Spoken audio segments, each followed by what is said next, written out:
हम तो 2025 में बैठे हैं ना।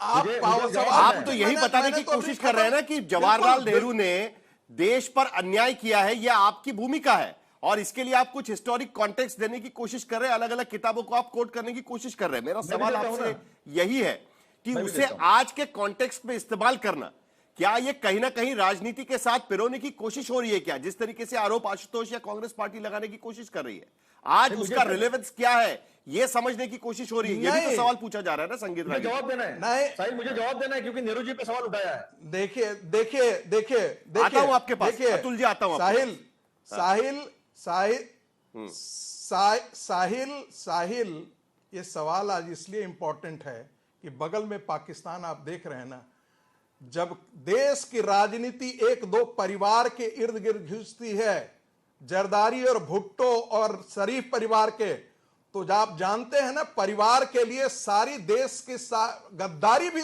स्वीकार हो जाता है। इसीलिए जरूरी है कि नेहरू के पूरी लेगेसी को क्वेश्चन किया जाए। क्या क्या नेहरू ने किया था? इस देश में मुस्लिम लीग को जिंदा किसने किया? इस देश में मुस्लिम लीग को जिंदा पंडित नेहरू ने किया। उनको डिफेंड कहां किया? मजेदार बात है कि कॉन्स्टिट्यूएंट असेंबली डिबेट्स में जिंदा किया। जिसने और उसे वहीं पर पंडित सरदार पटेल ने कहा, you cannot ride two horses, you cannot ride two, अरे मैं झूठ नहीं बोल रहा हूं, कॉन्स्टिट्यूएंट असेंबली डिबेट पढ़ लीजिएगा। जिसने कहा ये तो आपका मानना है कि आज यही मुद्दे उठाने की वजह से, अरे भाई देश का विभाजन, ये मुद्दे उठाने की वजह से सरकार को उसका फायदा होगा, यही आप कहने की कोशिश कर रहे हैं। मानसिक स्थिति में परिवर्तन आ गया था क्या? आशुतोष आपके पास आता हूं। इतिहास को सही पर्सपेक्टिव में रखा जाना चाहिए। अतुल लोंढे जरा आशुतोष को जवाब देने दीजिए। आशुतोष बताइए। मुझे देखिए 10 सेकंड और चलिए, 10 सेकंड और चलिए। मैं देखिए एक तो है कि जो अपने बाप अपनी बेटी को सत्ता सौंपता है, बेटी अपने बेटे को सत्ता सौंपता है, बेटी जो बेटा का आता है, ये पूरा का पूरा एक पारिवारिक लेगेसी चला करके आता है।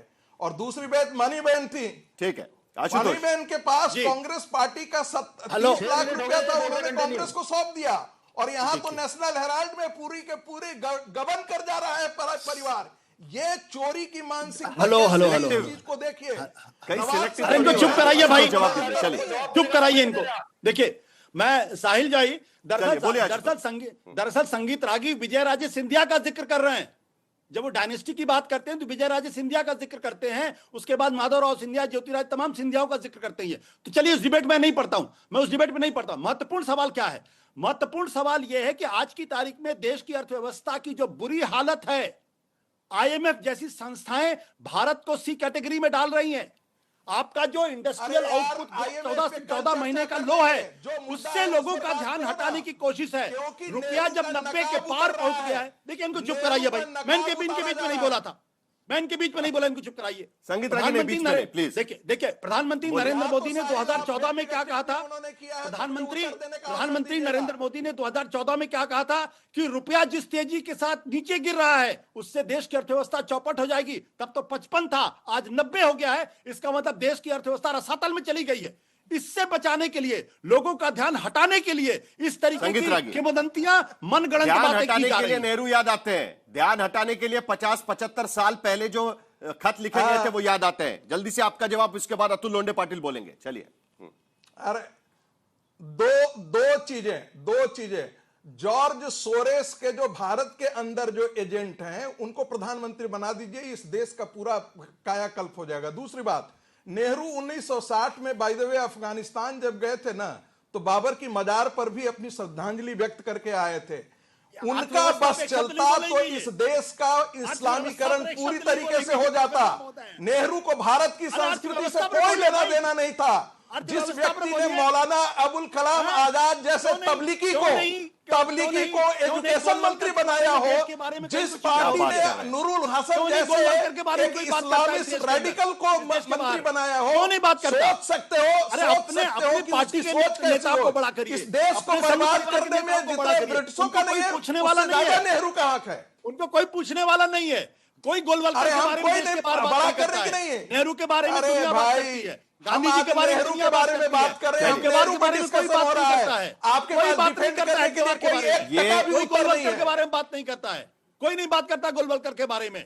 और जिस शब्द में बात करते हैं आपको ये मालूम है- डिबेट तो डाइनिंग हॉल तक जाएगी, लेकिन इसलिए आप अतुल लोंढे इसलिए आप पाटिल नेहरू जल्दी को से आपका नीचे जवाब। उछालते हैं, आसमान में थूकते हैं और नेहरू को चलिए, थूका अतुल हुआ लोंढे थूक पाटिल, थूक जल्दी से आपका आपके जवाब। मुंह पे आके पड़ता है। नहीं, ये तो ऐसा है कि चाटुकार आखिरकार पत्रकार- जो इतिहास में चाटुर- आपके लोगों ने किया है उसका जवाब आपको भी देना पड़ेगा। कहीं ना कहीं मैं दे बीजेपी रहा यही हूं, कहने की कोशिश कर रही है। मैं दे रहा हूं। ऐसा है कि आखिरकार चाटुकार पत्रकारिता, पैर का पानी धोकर मिलने वाले विश्लेषक, पीने वाले विश्लेषक भी गोलवलकर और हेगड़ेवार की तारीफ नहीं कर सकते, सावरकर की तारीफ नहीं कर सकते, कोई पुरस्कार दे नहीं सकते। ये दर्द है। और नेहरू, गांधी, इनका जो है ना, पटेल, इनका पूरा दुनिया भर में नाम रोशन होता है, उससे तकलीफ होती है क्योंकि उनका योगदान क्या है? इनका योगदान है अंग्रेजों की मुखबिरी, इनका योगदान है मुस्लिम लीग। इस मुस्लिम लीग ने भारत के विभाजन का ठराव पारित किया था 1940 में लाहौर में। उस मुस्लिम लीग के साथ इन्होंने पंजाब, सिंध और बंगाल में सरकार बनाई थी। 1942 के जो स्वाधीनता संग्राम सेनानी थे, उनके खिलाफ इन्होंने कार्रवाई करने के लिए मांग की थी। ये जो तलवे चाटते थे ना, ये जो तलवे चाटते थे महारानी के, उस महारानी के साथ हम लड़ पड़े थे, देश को आजादी दी थी। और हमने वो इंस्टीट्यूशंस खड़े किए जिसके ऊपर देश खड़ा हुआ। इनके नाम से इंस्टीट्यूशंस बने, इनके नाम से क्या है तो देश का विभाजन है, इनके नाम से क्या है तो गांधी हत्या है, इनके नाम से क्या है, इनके नाम से ये है कि ये मुस्लिम लीग के साथ आखिर बैठे, में प्रेम शुक्ला जी, इनके नाम के साथ वो सारी चीजें हैं जो सवाल आशुतोष यहाँ पर खड़ा कर रहे हैं, जो सवाल यहाँ पर आशुतोष खड़ा कर रहे हैं, बैठने वाले संगीत रागी है ना, वो लोग इतिहास के पन्ने निकालने से आज की समस्याएं क्या हल होगी? क्या किया है? उन्होंने रुपये का मुद्दा निकाला, 55-90 रुपए तक पहुंच गया है डॉलर के मुकाबले। इतिहास के पन्ने निकालने से क्या आज की समस्याएं हल होगी? और इसे ध्यान भटकाने के लिए बीजेपी के नेता बार बार इस तरीके की बयानबाजी करते हैं। नेहरू जी ने इंदिरा जी को चलिए बोलिए। नहीं बनाया। देखिए, अतुल लोंढे पाटिल ने कहा, अतुल लोंढे पाटिल ने कहा, इनको चुप कराएं तो मैं बोलूं। अब लगातार चीख रहे हैं। अतुल लोंढे पाटिल ने कहा मैंने अंग्रेजों प्रेम की शुक्ला जी को मुखबिरी। सवाल पूछा है और राजीव जी और इंपॉर्टेंट सवाल है, आप भी वो उसका नहीं जवाब शांत सुन होंगे। लीजिएगा, क्योंकि वही सवाल पूछा गया है। आज के परिप्रेक्ष्य में ही सवाल सुनेंगे पूछा वो। गया है। चलिए प्रेम शुक्ला जी, अतुल लोंढे जी प्लीज जरा अतुल शांत हो लोंढे जाइए। पाटिल ने प्रेम शुक्ला कहा, जी, 2024 तक कोई भी अतुल लोंढे, अब उनको शांति नहीं करा रहे हैं आप आशुतोष को और लोंढे पाटिल को शांत नहीं कराएंगे, क्योंकि आशुतोष आपके अतुल लोंढे सुपर हिटर हो गए हैं पाटिल, आजकल। प्लीज वो प्लीज कहते हैं इसको चुप करो तो जरा चुप हो अतुल लोंढे जाकर पाटिल को आती है। शांत कराइए। प्रेम शुक्ला जी जवाब, चलिए अभी इन्होंने आपकी बात अंग्रेजों के करें। मुखबिर का जिक्र किया तो पहले उसका जवाब देता हूं। उसी मणिबेन पटेल पहले अपनी मेरे सवाल का पुस्तक जवाब पे, दीजिएगा। पृष्ठ क्रमांक 24 पर लिखती, मैं पहले इसका जवाब दूंगा ना। It is interesting to note that Jawaharlal Nehru used to apprise Lady Mountbatten about the minutest details. तो अंग्रेजों का मुखबिर तो नेहरू था। ये मणिबेन पटेल जो है स्वयं कह रही है कि मिनट दर मिनट की डिटेल जो है लेडी माउंटबेटन को प्रतिदिन मिलकर जवाहरलाल नेहरू दिया करते थे।